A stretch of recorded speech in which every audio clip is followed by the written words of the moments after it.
Chocolate. I know, we all love it, but I have some bad news.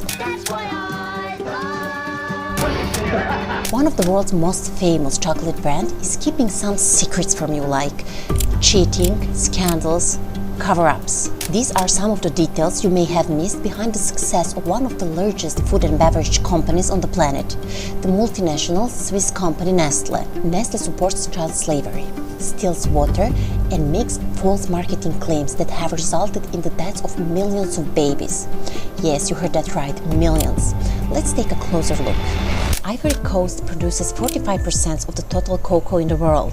In 2021, 8 former child slaves sued Nestlé and several other companies for aiding and abetting the illegal forced labor of thousands of children on cocoa farms in their supply chains. Nestlé has been accused of trying to cover this up by actively misleading the public in promising to phase out child labor, even though it hasn't to this day. Nestlé sees water as a profit, not a basic human right. Some parts of the US, including Florida, Michigan, and California, are suffering from Nestlé's water pilfering activities. One example is Strawberry Creek in California, where the company collects water as the region faces increasing droughts, water shortages, and devastating wildfires. The company is also guilty of exploiting groundwater in Pakistan, which recently went from being classified as water stressed to water scarce. It has been noted that water levels in areas where Nestlé began to produce its pure live water have sunk hundreds of meters, and Nestlé gets it all for free. Ever since it was founded in 1867, Nestlé has been assuring people that its baby formula is better than breast milk, which of course is a lie. This led to boycotts of Nestlé in the United States and parts of Europe in the 1970s and 1980s, and similar accusations were made in Pakistan in the 1990s and then in China in 2010s.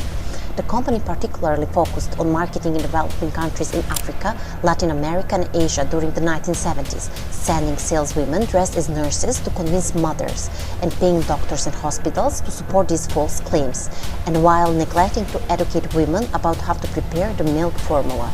Millions of babies died, while the company made billions in revenue from its baby formula, and continues to do so. In addition to being the largest global food and beverage company, Nestlé is consistently named as one of the worst plastic polluters. Despite evidence pointing to the contrary, Nestlé's website boasts of its long-standing commitment to sustainability.